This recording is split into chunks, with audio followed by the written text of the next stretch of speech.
මේ වීඩියෝෙන් කතා කරන්න බලාපොරොත්තු වෙන පුතේ අපේ 11 ශ්‍රේණියේ සාමාන්‍ය පෙළ විෂය නිර්දේශයට අයිති කොටස් වෙළඳපොළ කියන මාතෘකාවට වෙළඳපොළ ගනුදෙනු. කොටස් වෙළඳපොළ ගනුදෙනු තමයි අපි මේ මාතෘකාවේ කතා කරන්න බලාපොරොත්තු වෙන්නේ. මේක ටිකක් අලුත් මාතෘකාවක් සාමාන්‍ය ජීවිතයේදී අපිට. මොකද අපේ ගමේ ගොඩේ ප්‍රවෘත්ති වලට අමතරව මේ කොටස් වෙළඳපොළ ගනුදෙනු සම්බන්ධ දෙයක් සාමාන්‍ය ජීවිතයේ අපිට අත්දකින්න වෙන්නේ නැහැ. නමුත් වර්තමානයේ වෙනකොට මේ කොටස් වෙළඳපොළ ගනුදෙනු කියන එක ප්‍රචලිත වෙමින් යන ව්‍යාපාර කටයුත්තක් බවට පත් වෙලා තියෙනවා. මම පොඩ්ඩක් විස්තර කරන්නම්. මොකද්ද පුතේ මේ කොටස් වෙළඳපොළ? කොටස් වෙළඳපොලේ ආයෝජනයක් කරන්නේ, එහෙම නැත්නම් කොටස් වෙළඳපොළට මුදල් යොදවන්නේ, කොටස් වෙළඳපොළට අලෙවි වෙන්නේ මොනවද? ඊළඟට ඒකට මුදල් යොදවපුවාම අපිට ලැබෙන ප්‍රතිලාභ මොනවද? නැත්නම් මුදල් යොදවන කෙනාට ලැබෙන ප්‍රතිලාභය මොකද්ද? ඊට පස්සේ මුදල් තමුන් සතු කොටස් විකුණපුවාම මොකද්ද වෙන්නේ? එතනින් ලැබෙන්න පුළුවන් ලාභය හෝ අලාභය මොකද්ද? ඔන්න ඔය දේවල් සම්බන්ධව තමයි අපි මේ පාඩමේදී සාකච්ඡා කරන්න බලාපොරොත්තු වෙන්නේ. හරි. එතකොට පුතේ අපි සාමාන්‍යයෙන් කතා කරලා බලමු ලංකාව තුල ව්‍යාපාර අවස්ථා තියෙන්නේ කුමන ආකාරයේද කියලා මුලින්ම. 2007 පනතක් සම්මත වෙනවා. ඒ පනත යටතේ ගැනෙන හෝ ඒ පනත යටතේ ලියාපදිංචි වෙලා තියෙන ව්‍යාපාර ගැන තමයි අපි මේ කොටසට කතා කරන්නේ. සාමාන්‍යයෙන් ලංකාව තුල ප්‍රධාන වශයෙන් ආකාර දෙකක ව්‍යාපාර පවතිනවා පුතේ. එකක් තමයි සීමා සහිත පෞද්ගලික ව්‍යාපාර සහ අනික තමයි සීමා සහිත පොදු ව්‍යාපාර කියන්නේ. දැන් මේකේ වචනෙන්ම තේරෙනවා පෞද්ගලික කියපුවාම එක්කෙනෙකුට නැත්නම් එක පවුලකට එක පුද්ගලයෙකුට අයිති දෙයක් කියලා. ඊළඟට පොදු කියපුවාම එක කීප දෙනෙකුට නැත්නම් විවිධ පුද්ගලයන්ට අයිති ව්‍යාපාරයක් කියන එක. හරි. එතකොට සීමා සහිත පෞද්ගලික ව්‍යාපාරයක් ගත්තාම මේ ව්‍යාපාරයට මුදල් යොදවන්නේ කෙනෙක්, මේ ව්‍යාපාරයෙන් නඩත්තු කරන්නේ කෙනෙක්, මේ ව්‍යාපාරයෙන් ලැබෙන ලාභය ලබන්නේ කෙනෙක්. ඒ සියල්ල තනි පුද්ගලයෙක් සතුවයි තියෙන්නේ.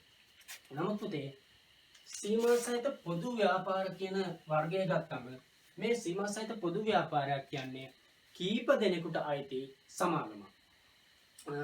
එතකොට ලංකාව තුළ ඕනතරම් මේ වාගේ ව්‍යාපාර තියෙනවා. කියන්නේ තනි පුද්ගලයෙකුට තමුන්ගේ ව්‍යාපාරය, ඒ ගොඩනගන්න යන ව්‍යාපාරය තනි පුද්ගලයෙකුට පවත්වාගෙන යන්න බෑ. ඒකට අවශ්‍ය ප්‍රාග්ධනය යොදවන්න බෑ. නඩත්තු කරගෙන යන්න බෑ. මූලික ප්‍රාග්ධනය යොදවන්න අමාරුයි. අන්න ඒ වෙලාවට ඒ පුද්ගලයා, ඒ ව්‍යාපාරය ආරම්භ කරන පුද්ගලයෝ නැත්නම් සමාගම විසින් තමුන්ට අයිති ව්‍යාපාරයේ ආරම්භක මුදල, නැත්නම් මේකට කියනවා ව්යාපාරයේ ප්‍රාග්ධනය කියලා. මේ ව්‍යාපාරයේ ප්‍රාග්ධනය තනි පුද්ගලයාට යොදවන්න බැරි අවස්ථාවක මේක පුද්ගලයෝ කීප දෙනෙක් සම්බන්ධ කරගන්න. මේකට සම්බන්ධ කරගෙන මේ කීප දෙනෙකුගේ මුදල් මේකට යොදවගෙන ඒ අයගෙන් අවශ්‍ය ප්‍රාග්ධනය අරගෙන මේක ගොඩනගාගෙන පවත්වාගෙන යනවා. ඕක තමයි සාමාන්‍ය පුතේ සීමා සහිත පොදු සමාගම් වල ක්‍රියාදාමය වෙන්නේ. ඉතින් අපි කතා කරමු මේ ප්‍රාග්ධනය හොයාගන්න, මේ ප්‍රාග්ධනය ලබා ගන්න මේ කියන සමාගම ගනුදෙනුකරුවෝ සම්බන්ධ කරගන්නේ කොයි විදිහටද කියන එක. ගනුදෙනුකරුවෝ මේකට අද්දවා ගන්න නැත්නම් මේකට සම්බන්ධ කරගන්න යන ක්‍රමවේදය මොකක්ද කියලා අපි බලමු. එතකොට පුතේ ඔයාලා අහලා ඇති කොටස් වෙළඳපොළ කියලා එකක්. අර කොළඹ කොටස් සුවමාරුව කියලා ප්‍රවෘත්ති වලට එහෙම නිතර කියවෙන්නේ. හරි. අන්න ඒ කියන ආයතනයේ තුල තමයි මේ කියන ගනුදෙනු සිද්ධ වෙන්නේ. මේක මෙහෙමයි වෙන්නේ. මේක සරල ක්‍රියාදාමයක් තියෙන්නේ අපිට නුහුරු වුණාට පුතේ යම් ආයතනයක් තමුන්ගේ වටිනාකම මූලික ප්‍රාග්ධනය කුඩා ඒකක වලට වෙන් කරනවා. සමාන කුඩා ඒකක වලට වෙන් කරනවා. හරිද? right. ඒ ඒකක අපි සරල උදාහරණයක් ගමු. ඒ ඒකක සමාන කොටස් වෙළඳපොළ තුල ඒගොල්ලන්ට පුළුවන් අලෙවි කරන්න. කොටස් වෙළඳපොළ තුල අලෙවි කරන්න පුළුවන්. එතකොට මේ අලෙවි කරන කොටස් මෙන්න මේ විදිහට විවිධ පුද්ගලයන්ට මිලට ගන්න පුළුවන්. විවිධ පුද්ගලයන්ට විවිධ තමුන් සතු මුදලට ප්‍රමාණයට අනුව විවිධ විදිහට විවිධ ප්‍රමාණයෙන් කොටස් මිලට ගන්න පුළුවන්. හරිද? right. ඒ මිලට ගන්නකොට ඒ ගන්න මිලට සමාන මුදලක් මේගොල්ලන්ට දෙන්න ඕනේ ආයතනයට. එතකොට ඒ ලැබෙන මුදල් වලින් මේ ආයතන පවත්වාගෙන යනවා. අවසානයේ වසර ඉවර වෙනකොට එහෙම නැත්නම් මාස කාත්තුවක් ඉවර වෙනකොට يعني මාස 3කට සැරයක් එහෙම නැත්නම් වාර්ෂිකව මේ ආයතනය විසින් කොටස් නිකුත් කරන වෙලාවෙම කියනවා අපි මෙන්න මෙහෙම ඔයගොල්ලන්ට ලාභයක් දෙනවා නැත්නම් ඔයගොල්ලන්ට ආපහු අපේ ලාභය මෙන්න මේ කොටස මේ විදිහට තමයි බෙදලා දෙන්නේ කියලා. අන්න ඒ ප්‍රකාශ කරන ආකාරයට වසර ඉවර වෙනකොට එහෙම නැත්නම් කාර්තුවක් ඉවර වෙනකොට තමුන්ගේ ගනුදෙනු කරුවන්ට තමුන්ගේ කොටස් හිමියන්ට මේ ආයතනය විසින් ලාභය බෙදලා දෙනවා. right. ඔන්න ඔය ක්‍රියාදාමයේ තමා සාමාන්‍ය කොටස් වෙළඳපොළ ඇතුලේ සිද්ධ වෙන්නේ. අපි මුලින්ම කතා කරා මම මෙතනදී කතා කරා අර සමාගමක් තමුන්ගේ මූලික ප්‍රාග්ධනය මූලික වටිනාකම කුඩා ඒකක වලට කඩනවා කියලා. ඔන්න ඔය කියන කුඩා ඒකකයකට තමා කියන්නේ අපි කොටසක් කියලා. කුඩා ඒකකයකට තමා කියන්නේ මොකක් කියලාද? ඔව් කොටසක් කියලා. අපි සරල උදාහරණයක් හිතන්නකෝ අපිට මේක තේරුම් ගන්න ඕන නිසා අපි සරල උදාහරණයක් ගමු. මේ වගේ පොඩි මුදල් වලින් නෙමේ ගනුදෙනු සිද්ධ වෙන්නේ. මිලියන ට්‍රිලියන ගණන් වලින්. හරි. එතකොට අපි සරලව හිතමුකෝ එක්තරා ව්‍යාපාරයක මූලික ප්‍රාග්ධනය රුපියල් 1000යි. මූලික ප්‍රාග්ධනය රුපියල් 1000යි. මේක මේ ආයතනය විසින් රුපියල් 10 කොටස් වලට වෙන් කරනවා. රුපියල් 10 කොටස් වලට වෙන් කරනවා. එමනම් කියන්නකෝ බලන්න මේ ආයතනයේ කොටස් වෙළඳපළ තුල අලෙවි කරන්න බලාපොරොත්තු වෙන කොටස් ගන්න කීයද? ඔව් අපිට ඒක හොයාගන්න පුළුවන් මෙහෙම. කොටස් ගන්න. අලෙවි කිරීමට බලාපොරොත්තු වෙන කොටස් ගණන නැත්නම් නිකුත් කරන කොටස් ගණන සමාන වෙනවා ප්‍රාග්ධනය රුපියල් 1000යි.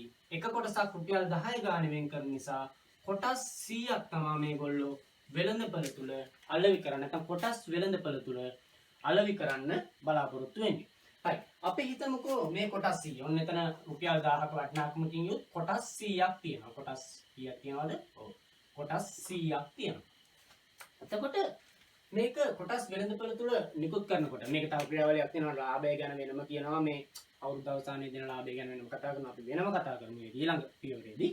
මේ කොටස් 100 අපි හිතමුකෝ A කියන පුද්ගලයා කොටස් 20ක් ගත්තා. B කියන පුද්ගලයා කොටස් 15ක් ගත්තා. C කියලා පුද්ගලයෙක් කොටස් 40ක් ගත්තා. ඔය විදිහට යම් විදිහට කොටස් පුද්ගලයන් විසින් මිලට ගන්නවා. හරි. එතකොට මට කියන්න දැන් කොටසක් රුපියල් 10 වට තමයි කඩන්නේ. කොටසක් රුපියල් 10 වට තමයි කඩන්නේ. මේ ආයතන රුපියල් 1000ක් ඕනේ. ඒ නිසා 10 කොටස් වලට මේක කඩනවා. 10 කොටස් 100ක් විකුණනවා. හරි. දැන් බලන්නකෝ A කියන පුද්ගලයා කොටස් 20ක් මිලට ගන්නකොට A කියන පුද්ගලයා කොටස් මිලට ගැනීමට යෙදූ මුදල කීයද? කොටස් මිලට ගන්න මිලට ගැනීමට යෙදූ මුදල කීයද? ඔව් එකක් රුපියල් 10 ගානේ කොටස් කීයක් මිලට ගන්නවද? ඔව් එකක් රුපියල් 10 ගානේ එයා කොටස් 20ක් මිලට ගන්නවා. හරි. එහෙනම් එයා යොදවලා තියෙන්නේ රුපියල් 10 ගානේ කොටස් 20කට රුපියල් 200. පැහැදිලිනේ? මේ තමයි අපි කියන්නේ මොකක් කියලාද? ආයෝජනය කරන මුදල කියලා. මේකට කියන්නේ මොකද්ද? ආයෝජනය කරන මුදල. එහෙමනම් A කියන පුද්ගලයාගේ ආයෝජනය රුපියල් 200යි. B කියන පුද්ගලයාගේ ආයෝජනය අපි මෙතන B කියලා ගමු. B කියන පුද්ගලයාගේ ආයෝජනය රුපියල් 150යි. මොකද රුපියල් 10 කොටස් 15ක් එයා මිලට අරන් තියෙනවා. C කියන පුද්ගලයාගේ ආයෝජනය රුපියල් 400යි. මොකද එයා රුපියල් 10 කොටස් 40ක් මිලට අරන් තියෙනවා. මොකද ඔයාලට මේකෙදි අලුත් වචන දෙකක් පැහැදිලි වෙන්නේ නැති. පළවෙනි එක තමයි කොටස් කියන්නේ. කොටසක් කියන්නේ මොකද්ද කියලා. මොකද්ද පුතේ කොටසක් කිව්වේ? ඔව්. ව්‍යාපාරයක ප්‍රාග්ධනය වෙන් කරන සමාන කුඩා ඒකක සමාන වටිනාකමකින් යුත් කුඩා ඒකකයකට කියනවා අපි මොකක් කියලාද? කොටසක් කියලා. වෙළඳපළක වටිනාකම වෙන් කරනු ලබන සමාන වටිනාකමකින් යුත් කුඩා ඒකකයකට කියනවා අපි කොටසක් කියලා. මෙවුවා මේ ඇත්තටම මේවා කඩලා බෙදලා පැකට් කරන්නේ නැහැ. මේක නාමිකව බෙදන්නේ. මෙන්න මෙච්චර ගානකට බෙදනවා. මෙච්චර ගානකට වෙන් කරනවා කියලා. හරි. ඊළඟ වචනේ තමයි අපිට ආවේ ආයෝජනය කියන එක. මොකද ආයෝජනය කිව්වේ? ඔව්. ආයෝජනයක් කිව්වේ පුතේ යම් පුද්ගලයෙකු විසින් කොටස් මිලට ගැනීමට යොදවන මුදල හෙවත් ඒ සමාගම වෙනුවෙන් යොදවන මුදල. ඒකට කිව්ව මොකක් කියලාද? ආයෝජනය කියලා. එතකොට ඒ ආයෝජනය කරන මුදල 200යි B ආයෝජනය කරන මුදල 150යි. ඔව් වටිනාකම කොටසක වටිනාකමයි කොටස් ගාණෙන් ගුණ කරපුවාම අපිට පුළුවන් ඕන් ආයෝජනය කළ මුදල හොයා ගන්න. එතනින් පස්සේ ඊළඟට අපි කතා කරන මාතෘකාව තමයි පුතේ අපි දැනගන්න ඕන දේ තමයි මේකෙදී මේ ඒ පුද්ගලයෝ මිලදී ගන්න කොටස් ප්‍රමාණය අනුව ඒ පුද්ගලයන්ට මේ ආයතනයේ හිමිකාරීත්වයක් ලැබෙනවා. ඒ හිමිකාරීත්වය ප්‍රතිශතයක් විදිහට අපිට ගණනය කරන්න පුළුවන්. නැත්නම් භාග සංඛ්‍යාවක් භාගයක් විදිහට අපිට ගණනය නැත්නම් ප්‍රකාශ කරන්න පුළුවන්. ඒ විවිධ ආකාරයෙන් හිමිකාරීත්වය ප්‍රකාශ කරන්න පුළුවන්. අපි උදාහරණයක් විදිහට ගත්ත මේ උදාහරණයම බලමුකෝ ඒ කියන පුද්ගලයාගේ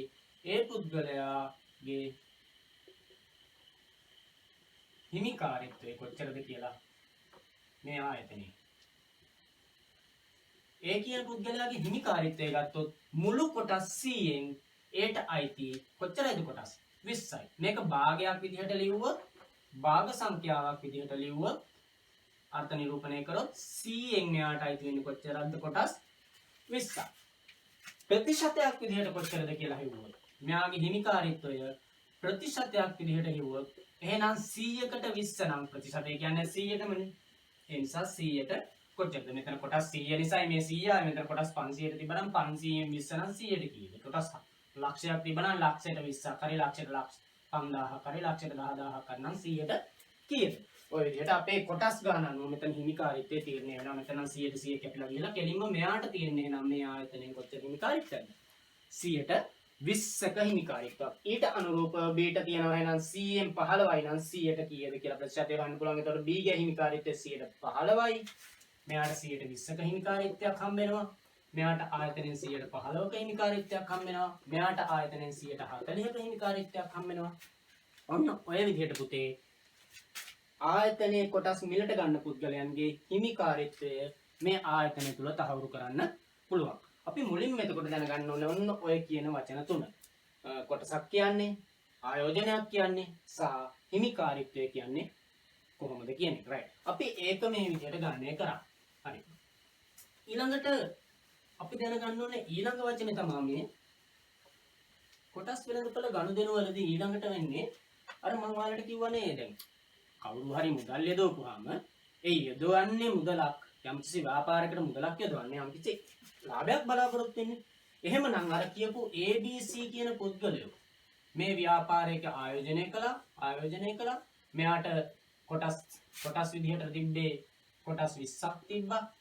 හිමිකාරීත්වය ගත්තොත් නම් 120යි ආවේ අපිට. රුපියල් 10 කොටස් තමයි මිලට අරන් තියෙන්නේ. B කියන එක්කෙනා කොටස් 15ක් අරන් තිබ්බා. හිමිකාරීත්වය අපි ගණනය කරාම 115ක් ආවේ. C කියන පුද්ගලයා කොටස් 40ක් අරන් තිබ්බා. එයාගේ හිමිකාරීත්වය ප්‍රතිශතයක් විදිහට ගණන් කරපුවම 140ක් ආවේ. එතකොට මම අර මුලින්ම කිව්වා මේ සමාගම විසින් ප්‍රසිද්ධ නිවේදනයක් නිකුත් කරනවා කොටස් වෙළඳපොළ තුල. ඒ නිවේදනය නිකුත් කරන වෙලාවෙම කියන්න ඕනේ පුතේ මේකෙදි මේ කොටසකට මේ හිමිකරුවන්ට ලාභය ගෙනන්නේ කොහොමද? ලාභය දෙන්නේ නැත්නම් බෙදා දෙන්නේ කොහොමද කියන එක. ඒකට සාමාන්‍යයෙන් ගොඩක් වෙලාවට ඒක ප්‍රකාශ කරන්නේ කොටසකට කීයක් දෙනවද කියලා.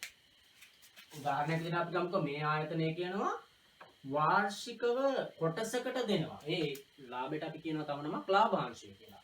වාර්ෂිකව කොටසකට ගෙවන ලාභාංශය. කොටසකට ගෙවන ලාභාංශය රුපියල් 2යි කියලා හිතමුකෝ. මේක සරල ගාණක් නේ, පොඩි ගාණක් නේ. වාර්ෂිකව කොටසකට ගෙවන්නේ කීයද? රුපියල් 2ක්. හරි. එහෙමනම් ඒ කියන පුද්ගලයාට අවුරුද්ද ඉවර වෙනකොට කීයක් ලාභයේ විදිහට ලැබෙනවද? හරි. ඒ රුපියල් 2 ගානේ කොටස් 20කට කීයයිද හම්බෙන්නේ? ඒක කොටසකට රුපියල් 2යි හම්බෙන්නේ. එහෙනම් කොටස් 20ට රුපියල් 40ක් ලැබෙනවා. එහෙමනම් ඒගේ ලාභාංශ ආදායම අපි ගත්තොත් වාර්ෂික ලාභාංශයක් මෙතන ගෙවලා තියෙන්නේ. ලාභාංශ ආදායම ගත්තොත් කොටස් 20යි එකකට රුපියල් 2යි ගෙවන්නේ ආයතනය. එහෙමනම් කොටස් 20ට දෙවරක් 20 40යි. එහෙමනම් ඒගේ ලාභාංශ ආදායම වර්ෂය අවසාන වෙනකොට කීයක් ලැබෙනවද? රුපියල් 40ක් වෙනවා. ඔය ආකාරයටම අපිට පුළුවන් පුතේ B ගේ ලාභාංශ ආදායම හොයන්න. මොකද B ට අයිති කොටස් 15යි. කොටසකට රුපියල් 2 ගාණ ගෙවන්නේ. එහෙනම් එයාට හම්බෙන්නේ වර්ෂයේ අවසාන වෙනකොට රුපියල් 30ක ලාභාංශයක්. C කියන පුද්ගලයාගේ ලාභාංශය ගත්තොත් C ට අයිති වෙනවා කොටස් 40ක්. රුපියල් 2 ගාණ ගෙවන්නේ. එහෙනම් C ට රුපියල් 80ක් ගෙවන්න ඕනේ. හරි. ඔන්න ඔය ආකාරයට පුතේ සමාගම givisගත් පරිදි තමුන්ගේ හවුල්කරුවන්ට වසර අවසාන වෙනකොට තමුන්ගේ ලාභයේ givisගත් ලාභාංශ ගෙවලා දානවා. ඕක සාමාන්‍ය ක්‍රමවේදය. හොඳයි. එතකොට අපි මේ වෙනකොට තවත් අලුත් වචනයක් ඉගෙන ගත්ත මේ පාඩම ඇතුලේ. ඒ මොකද්ද? ලාභාංශය. ලාභාංශ ආදායම. මොකද්ද පුතේ ලාභාංශ ආදායම කිව්වේ? ඔව්. ලාභාංශ ආදායම කිව්වේ මොකද්ද?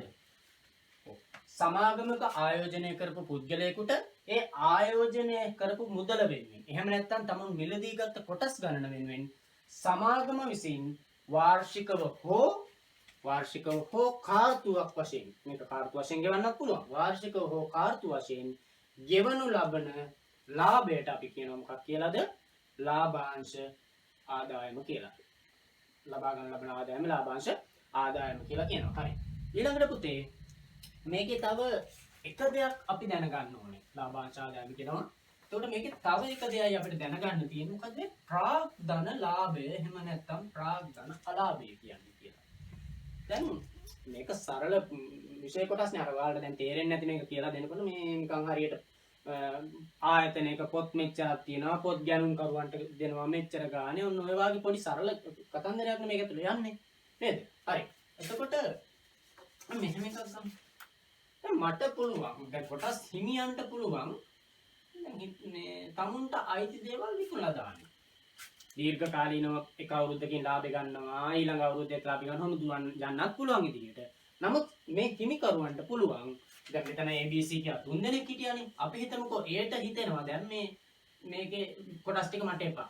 එක්ක මේක පාඩුයි නැත්නම් මේ සල්ලි ටික මට හදිස්සියකට ඕනේ. වෙන මීට වැඩිය ලාභ දෙයකට යොදවන්න ඕනේ. ඔහොම මොකක් හරි සිතුවිල්ලක් කරනවා මේ ඒට කියලා හිතනවා තමුන් සතු කොටස් විකුණලා දාන්න. තමුන් සතු කොටස් විකුණලා දාන්න හිතෙනවා. ඒ විකුණනකොට ආකාර 3කට මේක සිද්ධ වෙන්න පුළුවන්.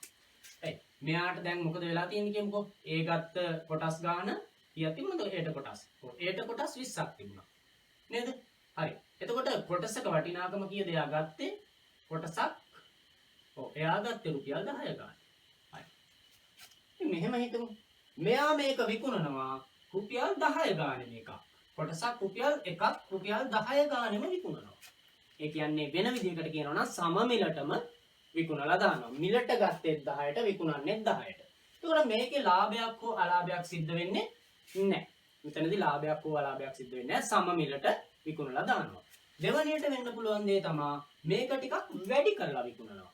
මොකද සමහර වෙලාවට මේ ආයතනයේ දියුණු වෙනකොට අර වෙනත් ගැනුම් කරුවෝ මේක ටිකක් වැඩිපුර ගානකට ගන්න උත්සාහ කරනවා. 10යි මේක ටිකක් දියුණු වෙන ආයතනයක්. එහෙනම් ටිකක් 10ක කමන්නේ ලාභයි වැඩි ගානකට ගත්තොත් කියලා එහෙම අවස්ථා එනවා. එතකොට මේක රුපියල් 10ට තියෙන එක සමහරට අපි හිතමුකෝ රුපියල් 15 ගාන විකුණුවා කියලා මෙයා.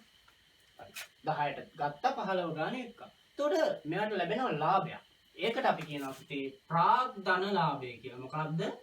ප්‍රාග්ධන ලාභය කියලා කියනවා. එක කොටසකින් නම් රුපියල් 5යි මෙතන ලැබිලා තියෙන්නේ.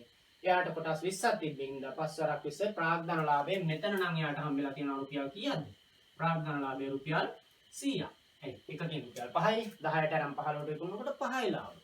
ඒ වගේ කොටස් 20ක් විකුණනකොට 100යි. සමහර වෙලාවට මුදල් හදිස්සි අවස්ථාවල විකුණනවා අලාභය.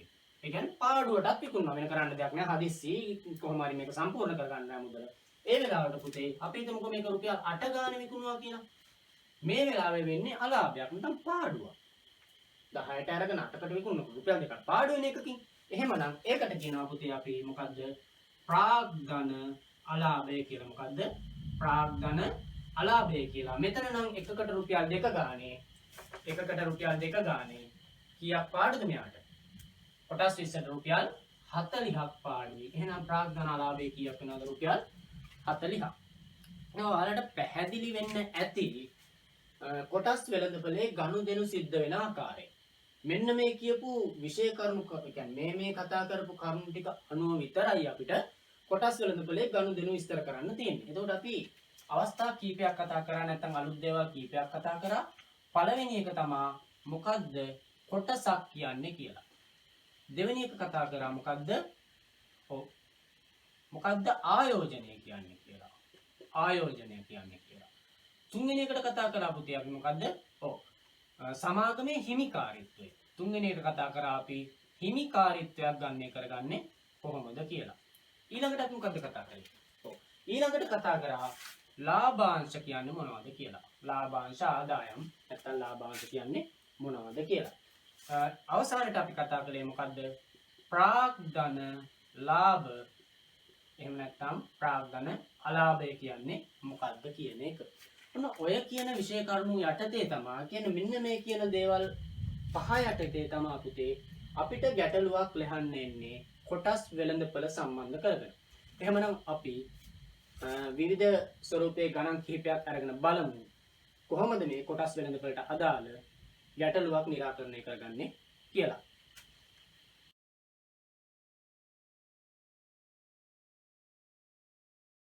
සීමා සහිත පොදු සමාගම සිය ප්‍රාග්ධනය රැස් කර ගැනීම සඳහා රුපියල් 25ක් වූ මිල රුපියල් 25ක් වූ කොටස් ලක්ෂ 2ක් කොටස් වෙළඳපොළට නිකුත් කරයි.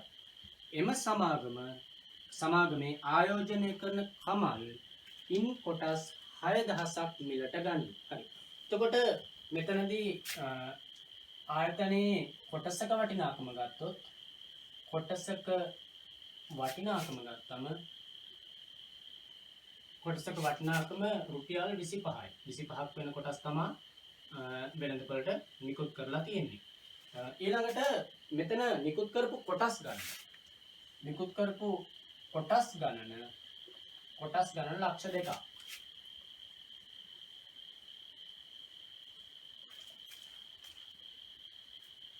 කොටස් ලක්ෂ 2යි. කමල් කියන පුද්ගලයා කමල් මේකෙන් මිලට ගන්නවා කොටස් 6000ක්. කොටස් 6000ක් මිලට ගන්නවා. right. ඕක තමයි අපිට පළවෙනියටම සාකච්ඡා කරන්න තියෙන ගැටලුව. හොඳයි. අපි පළවෙනි ප්‍රශ්න විදිහට එහෙමනම් ඔයාලා දකින්න ඇති අහපු ප්‍රශ්නය. පළවෙනි ප්‍රශ්න විදිහට පුතේ ගැටලුව තුල අපි අහන්නේ කමල්ගේ සමාගමේ හිමිකාරීත්වය ප්‍රතිශතයක් විදිහට. ඔහුගේ හිමිකාරීත්වය ගත්තොත් හිමිකාරීත්වය ප්‍රතිශතයක් ලෙසයි අහන්නේ.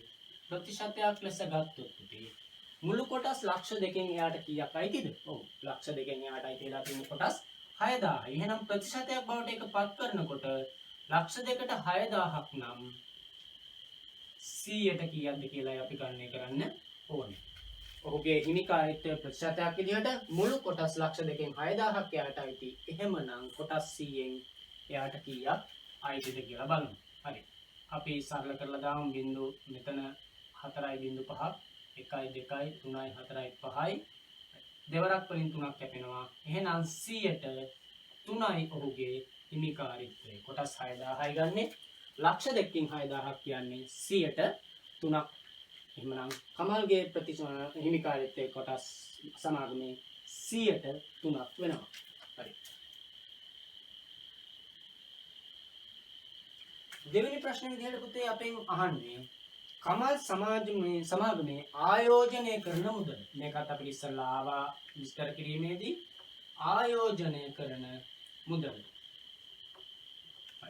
මම මේක විස්තර කරලා දුන්නා අපි ගැටලුව නැත්නම් පාඩම විස්තර කරන අවස්ථාවේදී. ආයෝජනය කරන මුදල කියන්නේ මොකද්ද? සමාගමේ යොදවන මුදල. ඔව්. එයා කොටස් 6000ක් ගන්නවා. කීය ගානද ගන්නෙ? රුපියල් 25 ගානේ. එහෙමනම් එයා ආයෝජනය කරන මුදල වෙනවා 6000 ගුණ කිරීම 25 රුපියල්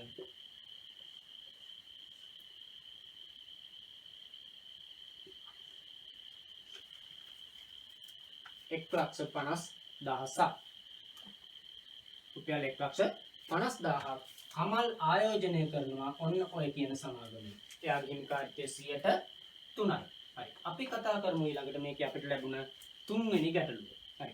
සමාගම කොටසකට රුපියල් 5ක වාර්ෂික ලාභාංශයක් ගෙවනු ලබයි නම් එහෙනම් ලාභාංශය කොච්චරද? කොටසකට රුපියල් 5යි වාර්ෂිකවයි ගෙවන්නේ. ලබයි නම් කමාල්ට ලැබෙන වාර්ෂික ලාභාංශ ආදායම කොච්චරද කියලා අහනවා. හරි. කමාල්ට ලැබෙන වාර්ෂික ලාභාංශ ආදායම. ලාභාංශ ආදායම. කොටසකට රුපියල් 5යි. එයා සතුව තියෙන්නේ කොටස් 6000යි. එහෙමනම් එකකට රුපියල් 5 ගානේ 6000ට එයාට කීයක් ලැබෙනවද කියලා ලාභාංශ වගේට ගණනය කරගන්න පුළුවන්. රුපියල් 30000ක් ලාභාංශ ආදායම විදිහට කමකට වසර අවසානයේදී මේ සමාගම විසින් ගෙවනු ලබනවා. ඔයාලට පැහැදිලි වෙන්නේ නැති මේ ගැටලුව සරලයි ගැටලුව. ඒ වගේම සරල ගණනය කිරීමේ කොටස් වෙනදපළ ගැටලුව ඇතුලේ තියෙන්නේ. ඒ නිසා අර වචන වලට සීමා නොවි ගැටලුවේ තියෙන පහසුකම සලකලා මේ ගැටලුව අතහරින්න එක හරියට අවබෝධ කරගන්න ලේසියෙන්ම කොට දාගන්න පුළුවන් ගාණක් මේ තියෙන්නේ. හරි. කොටසක වටිනාකම 25යි. කොටස් ලක්ෂ දෙකක් තියෙනවා අලෙවි කරනවා කොටස් වෙනදපළ තුල. ඒකෙන් කමල් කියන පුද්ගලයා කොටස් 6000ක් ගන්නවා. අපි මුලින්ම ගන්න කරේ ඔහුගේ හිමිකාරීත්වය ලක්ෂ දෙකකින් 6000ක් නම් යාට අයිති 100ට කොච්චරද කියලායි අපි ගණනය කරේ ඔහුගේ හිමිකාරීත්ව ප්‍රතිශතයක් විදිහට 103යි.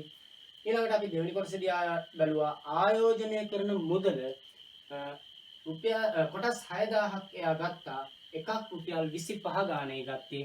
එහෙනම් අපි කිව්වා යොදවන මුදල හෙවත් ආයෝජනය කරන මුදල හොයාගන්න පුළුවන් කියලා කොටස් ගණන කොටසක මිලෙන් ගුණ කිරීම තුලින්. එහෙමනම් 6000 ගුණ කිරීම 25 1,50,000යි කියලා අපිට උත්තරේ එනවා ආයෝජනය කරන මුදල. ඊට පස්සේ වාර්ෂික ලාභාංශ ආදායම ගණනය කරන්න තිබුණා ඊළඟ ගැටලුවේ කොටසේදී කොටසකට රුපියල් 5ක් ගෙවන සමාගමක් කියලා තියෙනවා මේක ගාන ඇතුලේ. එහෙමනම් කමලට අයිති කොටස් 6000 වෙනුවෙන් රුපියල් 30000ක් වසර අවසානයේ ලාභාංශ ආදායම විදිහට මේ සමාගම ගෙවනවා. හරි. ඔයගොල්ලන්ට පැහැදිලි වෙන්නේ නැති ගාන. එහෙමනම් අපි මේකේ තවත් උදාහරණයකට යමු පුතේ. ඊළඟ උදාහරණය අපි කතා කරමු. ඊට පොඩ්ඩක් ඉස්සරහට ගිහිල්ලා ඒවත් මේ ගාන විතරට වැඩිය පොඩ්ඩක් වෙනස් වූ ස්වරූපයකින් අපිට ගණන් ලැබෙන ආකාරය. දකින්න නැති ගාන මම ගාන නැවතවරක් කියවන්නම්.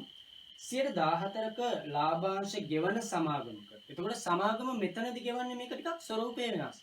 අර ඉස්සෙල්ලා ලාභාංශ ගෙවුවේ කොහමද? ඔව් ඉස්සෙල්ලා ලාභාංශ ගෙවුවේ කොහමද? කොටසකට. නමුත් දැන් ලාභාංශ ගෙවන්නේ 14ක් කියලා ප්‍රතිශතයක්.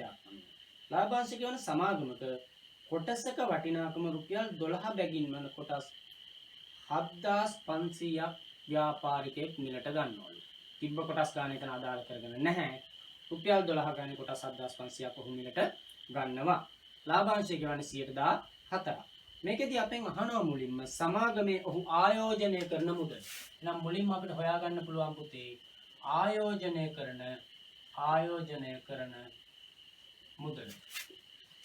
ආයෝජනය කරන මුදල. එකක් රුපියල් 12 ගානේ කොටස් 7500ක් තමයි මිලට ගන්න. එහෙනම් 7500 ගුණ කිරීම 12. 7500 ගුණ කිරීම 12න් අපිට පුළුවන් ඔහු සමාගමේ ආයෝජනය කරන මුදල හොයන්න. ගුණ කරොත් 12 සරක් 0යි 0 12 සරක් 5 6න් 0.6ක් ඉතිරි 12 සරක් 84යි 6යි 90යි. එහෙමනම් ඔහු රුපියල් 90000ක් ආයෝජනය කරනවා මේ කියන සමාගම ඇතුලේ. පැහැදිලිනේ? right 90000ක් ආයෝජනය කරනවා. දෙවෙනි ගැටලුවේදී අහන්නේ පුතේ දෙන්නෝම ඉලක්කමේදී අහන්නේ සමාගමෙන් ඔහු ලබන වාර්ෂික ලාභාංශ ආදායම. හරි. සාමාන්‍යයෙන් පුතේ මේ ප්‍රතිශතයක් විදිහට ලාභාංශ ගෙවන්නේ යෙදූ මුදලේ ප්‍රතිශතයක් විදිහටයි. ලාභාංශ ප්‍රතිශතයක් විදිහට දෙනවා නම් දෙන්නේ ඒ යෙදූ මුදලේ ප්‍රතිශතයක් විදිහටයි. එහෙමනම් මෙයාට ලාභාංශ ආදායම ලැබෙන්නේ යෙදූ මුදලෙන් 100ට කොච්චරද? 114ක්. යෙදූ මුදලෙන් 114ක්. එහෙමනම් අපි ගණනය කරමු ඔහුගේ ලාභාංශ ආදායම 114ක් යෙදූ මුදල රුපියල් 90000යි. එහෙනම් 90000න් 114ක් තමයි ඔහුට ලාභාංශ ආදායම විදිහට වාර්ෂිකව ලැබෙන්නේ. මේක සරල කරොත් බිංදු දෙකට මෙතනින් බිංදු දෙකක් ඇකලා ගිහලා මේ බිංදු දෙක අදින් දාන්න පුළුවන්. 9ක් 4 36න් 6 දැම්ම 3ක් ඉතිරි 9ක් 1 9යි 3යි 12යි. එහෙමනම් රුපියල් 12600ක් ලැබෙනවා පුතේ වාර්ෂික ආදායම විදිහට ලාභාංශ ආදායම ලෙස. උගලන්ට පැහැදිලි වෙන්නේ නැති එහෙමනම් ලාභාංශය කොටසකට ගෙවන ක්‍රමයකුත් තියෙනවා. ලාභාංශය ප්‍රතිශතයක් ලෙස ගෙවන ක්‍රමයකුත් තියෙනවා. ඒ ක්‍රම දෙකේ වෙනස ඔයගොල්ලන්ට මේ ගානත් එක්ක පැහැදිලි වෙන්නේ නැති. හරි. අපි ඊළඟට බලමු පුතේ මේකටත් වැඩි පොඩ්ඩක් විතර වෙනස්. තව චුට්ටක් එහාට ගිහිල්ලා මේ ගානක් ලැබෙන ආකාරය. ඊළඟ ගැටලුව තුල ලැබෙන්නේ පුතේ මීට වැඩි චුට්ටක් වෙනස්. අපි මෙතනදී අර ප්‍රාග්ධන ලාභය කියන සංකල්පයට ගිහිල්ලා බලමු. ගැටලුව වලට පැහැදිලිව පේනවා. තුෂාර රුපියල් 1,02,000ක් රුපියල් 1,02,000ක් යොදවා එකක් රුපියල් 12 බැගින් වන එක්තරා සමාගමක කොටස් මිලට ගනී. රුපියල් 12 බැගින් වන එක්තරා සමාගමක කොටස් මිලට ගනී. හරි. එතනදී අපි ලාභාංශ ආදායම ගැන කතා කරන්න යන්නේ. මුලින්ම අහනවා පුතේ තුෂාර මිලට ගන්නා කොටස් ගන්න කියලා. මේක සරලයි. කොටස් ගන්න හොයන්න තියෙන්නේ යොදවපු මුදල බෙදන්න වෙනවා කියනද? ඔව්. මිලට ගත්ත කොටසක වටිනාකමෙන්. එහෙමනම් කොටස් ගන්න සමානයි යොදවු මුදල 1,02,000යි. එයා අරන් තියෙන්නේ රුපියල් 12 ගානේ එක කොටසක්. එහෙනම් පුතේ අපිට පැහැදිලි වෙනවා එයා මිලට ගත්ත කොටස් ගාන මේක බෙදපුවාම 12ක් වලින් 12ක් 1,02,012න් බෙදපුවාම එන්නේ 8,500ක්. එහෙනම් ඔහු මිලට ගත්ත කොටස් ගාන වෙනවා කීයක්ද? 8,500ක්. ඔහු මිලට ගත්ත කොටස් ගාන 8,500යි. ඊට පස්සේ කියනවා ඊළඟ කොටසේදී ඔහු තමුන්ගේ ලාභාංශ ආදායම ගන්නවලු. ඒක අපිට ගන්න කීමේ අවශ්‍යතාවයක් නැහැ. මෙතන අපි ඒක සලකලා නැහැ. ලාභාංශ ආදායම ගන්න කරන්න දන්න නිසා ලාභාංශ ආදායම වාර්ෂික ලාභාංශය දන්න නිසා මේක ඊළඟට අපි කතා කරන්නේ මේ ලාභාංශ ආදායම ගත්තන් පස්සේ ඔහු තමුන්ගේ කොටස් රුපියල් 15 බැගින් එකක් රුපියල් 15 ගාන විකුණනවා. 12ට අරගෙන 15 ගාන විකුණලා දානවා. අහනවා ඔහු ලබන ප්‍රාග්ධන ලාභය කීයද කියලා. හරි. අපිට හොයන්න පුළුවන් රුපියල් 12කට කොටසක් අරගෙන 15කට විකුණනකොට කොටසකින් ලැබෙන ලාභාංශ ආදායම ප්‍රාග්ධන ලාභය. කොටසකින් ලැබෙන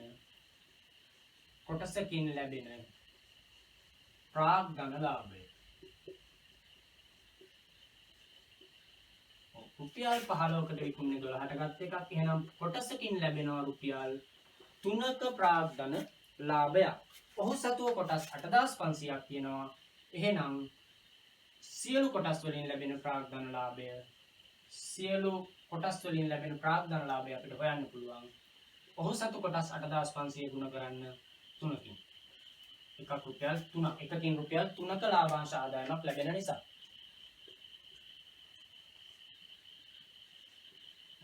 ඔහුට එහෙනම් ලාභාංශ ආදායම විදිහට කීයක් ලැබෙනවද පුතේ?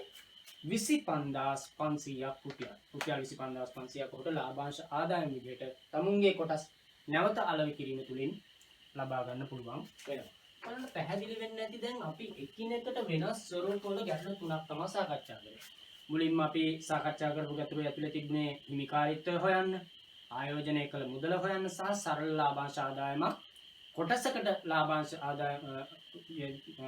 ආදායම තියෙනකොට වාර්ෂිකව හොයාගන්නේ කොහොමද කියන්නේ.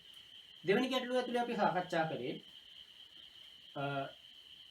ලාභාංශ ආදායම කියන එක ප්‍රතිශතයක් විදිහට ගෙවුවොත් ඒක කොහොමද ගණනය කරගන්නේ කියන එක. කොහොමද පුතේ එතනදී ප්‍රතිශතයක් විදිහට හෙව්වොත් ගණනය කරේ? ඔව්. ප්‍රතිශතයක් විදිහට දුන්නොත් ලාභාංශ ආදායම ප්‍රතිශතයක් විදිහට දුන්නොත් ගණනය කරේ යෙදූ මුදලේ ප්‍රතිශතයක් විදිහටයි ආදායම ගණනය කළේ ලාභාංශ ආදායම. තුන්වෙනි ගාන ඇතුලේ අපි කතා කළේ පුතේ අපි කතා කරේ ප්‍රාග්ධන ලාභය කියන්නේ මොකක්ද කියන එක. එහෙමනම් ප්‍රාග්ධන ලාභය හොයාගන්න පුළුවන් කොටසකින් ලාභය හොයාගෙන ඔහු සතු කොටස් ගන්න අලෙවි කරපුවාම ලැබෙන සියලු ආදායම ලාභය ප්‍රාග්ධන ලාභය කියලා අපිට හොයාගන්න පුළුවන්.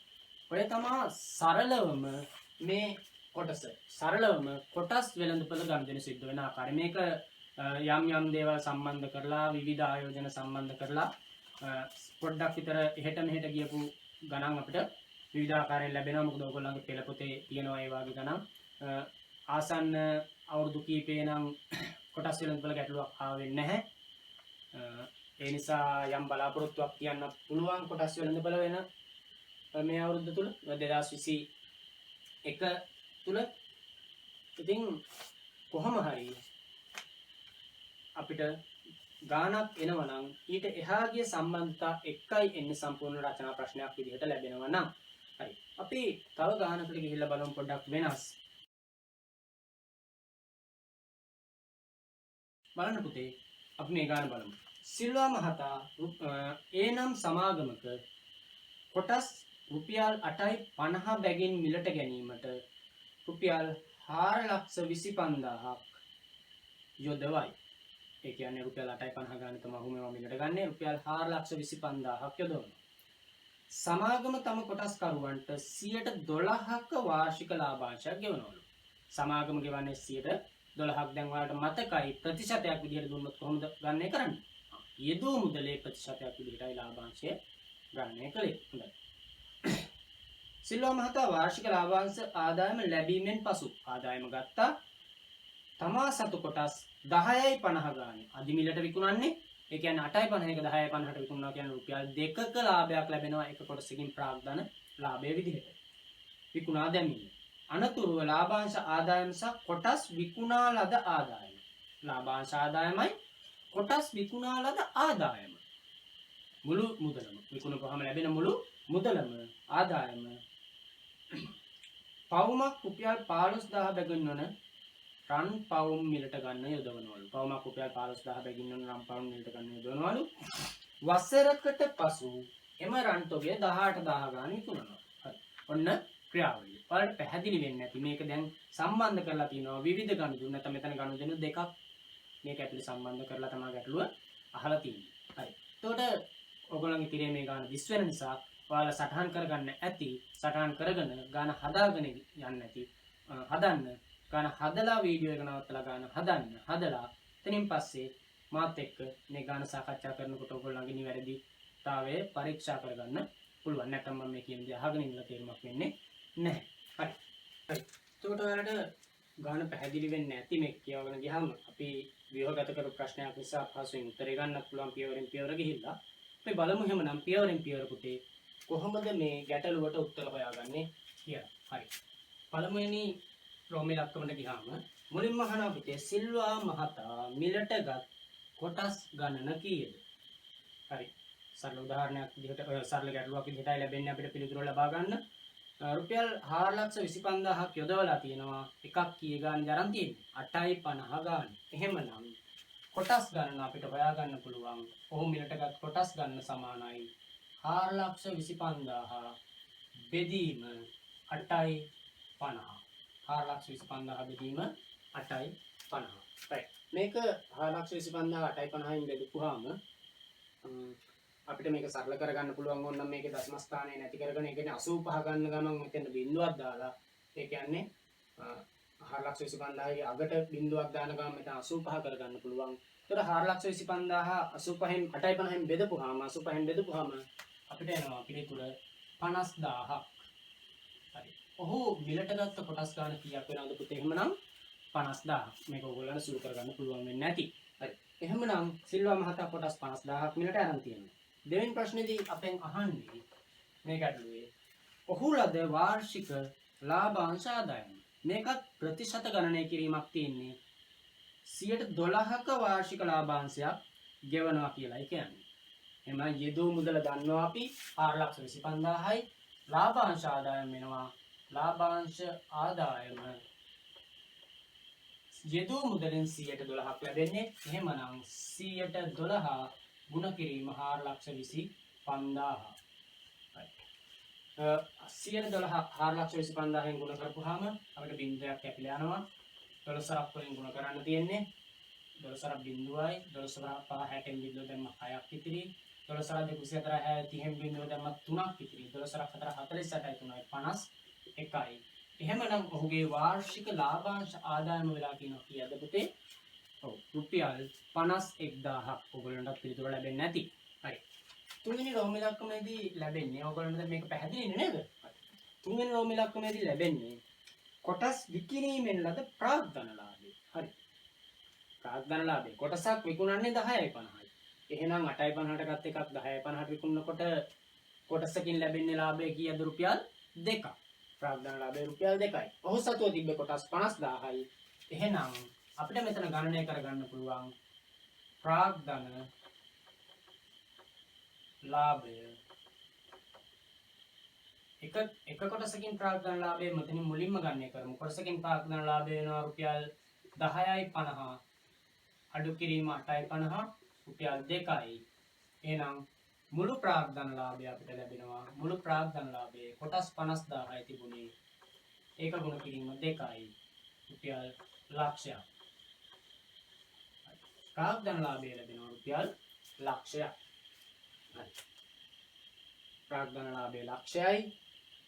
ලාභාංශ ආදායම 51000යි. ඔය දෙක මේ වෙනකොට ඔහු සතුව තියෙනවා. හරි. ඊට අමතරව මෙතන මේ ප්‍රාග්ධන ලාභයයි. නමුත් කොටස් විකුණලා ලාභය විතරක් නෙමෙයි. යම් ආදායමකුත් ලැබෙනවා. මෙතන තියෙන ලාභය විතරයි. හරි. ඊළඟට කියනවා මෙහෙම එකක්. හතරවෙනි රන් විකිණීමෙන් ලැබූ ආදායම. මේ රන් විකිණීමෙන් ලැබූ ආදායම හොයන්න ඊට කලින් අපි කොච්චර රත්තරන් ප්‍රමාණයක් ගත්තද කියලා හොයාගන්න ඕනේ නේද? හරි. බලමු රත්තරන් වලට කොහොමද යෙදෙව්වේ කියලා මුදල්. හරි. 10.50 බැගින් විකුණා දැමීය. අනතුරුව ලාභාංශ ආදායම සහ කොටස් විකුණා ලද ආදායම. ලාභාංශ ආදායම. ලාභාංශ ආදායම. මොකද්ද ලාභාංශ ආදායම? 51000යි. ලාභාංශ ආදායම රුපියල් 51000යි. ඒකට මොකක්ද එකතු වෙන්න ඕනේ? කොටස් විකුණා ලද ආදායම. කොටස් විකුණා ලද ආදායම. එතකොට කොටසක් විකුණපුවාම ලැබෙන ආදායමද ලක්ෂය? නෑ. ආදායම ලක්ෂයක් නෙමෙයි. ආදායම නෙමෙයි මේ මොකද්ද? ලාභය. ලාභය ලක්ෂයක්. එහෙමනම් රුපියල් 4,25,000කුත් ලක්ෂයකුත් එකතු වෙලා තමා ආදායම ලැබෙන්නේ. එහෙම නැත්නම් වෙන විදිහකට අපිට පුළුවන් කොටස් 50000 10.50 ගානේ ගුණ කරලා ආදායම හොයාගන්න. එහෙමනම් ආදායම මුළු ආදායම විකුණා ලද ආදායම මෙතන ගමුකෝ කොටස් විකුණා ලද ආදායම අපිට අර ගුණ කිරීම කරන්න ඕනේ නැහැ. මොකද 4,25,000ක 1000ක් ලාභ තියාගෙන ලක්ෂයක් ලාභ තියාගෙන විකුණා කියන්නේ එහෙනම් ආදායම හොයාගන්න පුළුවන් මේ දෙකේ එකතු වෙන. ආදායම සමාන එහෙනම් රුපියල් 4,25,000ට එකතු කරන්න ඕනේ ලක්ෂයක්. එතකොට එනවා කීයද? රුපියල් 5,25,000ක්.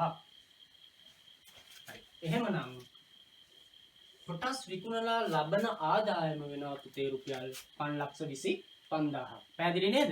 දැන් මේ තියෙන්නේ කොටස් විකුණා ලබන ආදායම. හැබැයි රත්තරන් ගන්න මේක විතරද යොදවන්නේ? නෑ. මේ ආදායමයි ලාභාංශ ආදායමයි කිය දෙකම යොදවනවා. එහෙමනම් රන් මිලට ගැනීමට යොදන මුදල.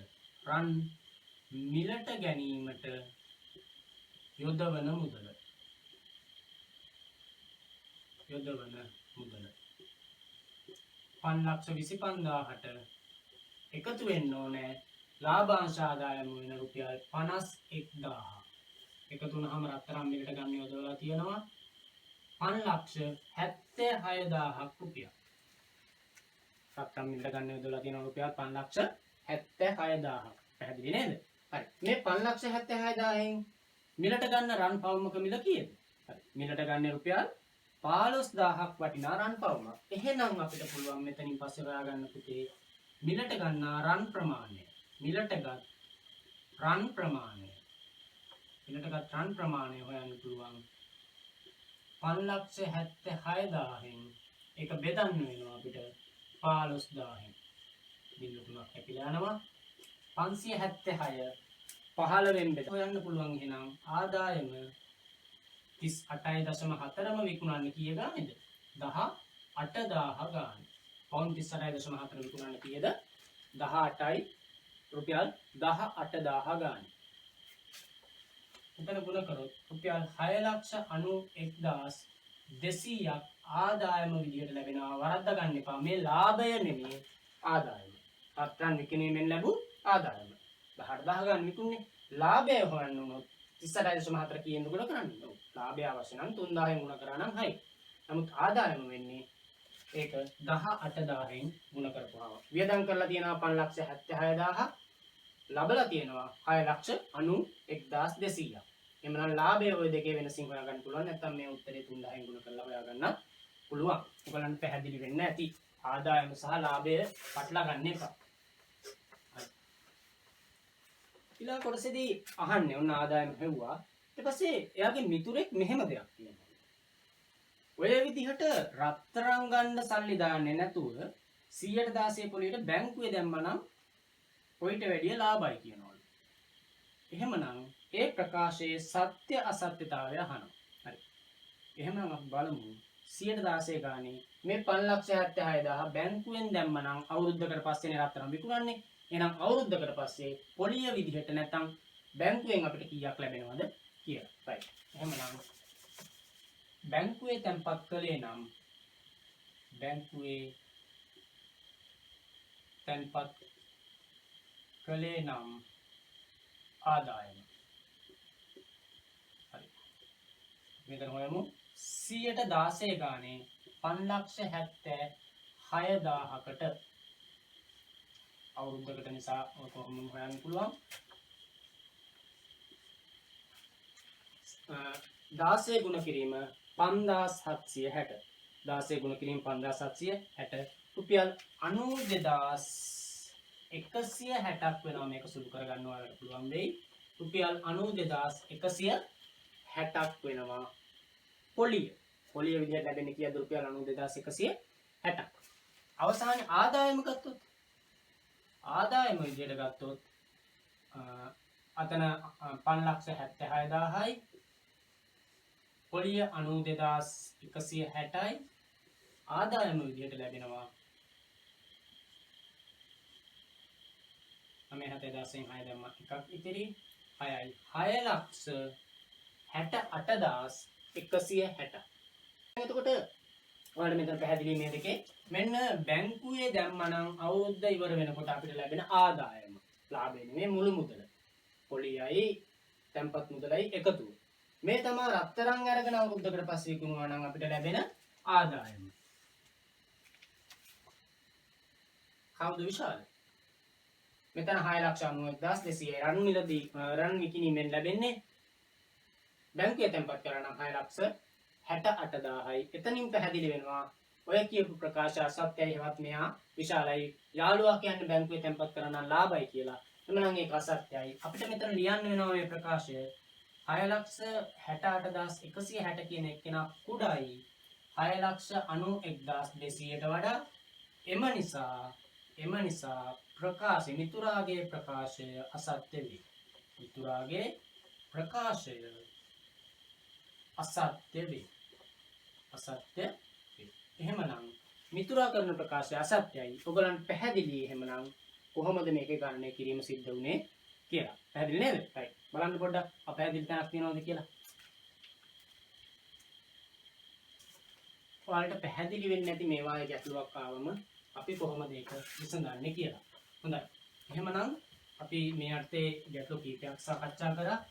අපිට ආසන්න අවුරුදු වල නම් නැහැ ඊට කලින් අවුරුදු වල ලැබෙනවා. නමුත් කලින් අවුරුදු වලදී විෂය නිර්දේශයේ ඇතුලේ තිබුණ ක්‍රමවේදය පොඩ්ඩක් වෙනස් මේ කොටස් වෙළඳපොලේ. මොකද එතනදී නාමිකාගේ වෙළඳාගේ වාගේ වචනක් තිබුණා. ඒ වචනේ යෙදිලා තියෙනවා. නාමිකාගේ වෙළඳාගේ කියන වචනේ යෙදිලා තියෙනවා ගණන් ඇතුලේ. ඒ නිසා ඒ ගණන් එක අපිට වැඩි ගණන් කරන්න බැරි වෙයි. ඔයාලට ඒක නැවත වරක් විස්තර කරලා දෙන්න වෙන නිසා අපි ඒක විස්තර කරන්නේ නැහැ. නමුත් ඔයාලගේ පෙළ පොතේ නම් විෂය නිර්දේශයට අයිති ගැටලු කීපයක් තියෙනවා. ඔයගලන්ට ඒක සාකච්ඡා කරන්න පුළුවන්. අනිත් වීඩියෝ වල වගේම මම ඉල්ලීමක් කරන්නේ ඔයගලන්ට ලැබෙන ඕනෑම ගැටලුවක් කමෙන්ට් එකක් කරහා හෝ WhatsApp එකක් කරහා මගෙන් අහන්න. පෙළ පොතේ ගැටලුවක් හෝ වේවා වෙනත් ගැටලුවක් හෝ වේවා ඔයගොල්ලෝ හදලා ඒක හරියද බලා ගන්න පුළුවන් මට කතා කරලා. එහෙම නැත්නම්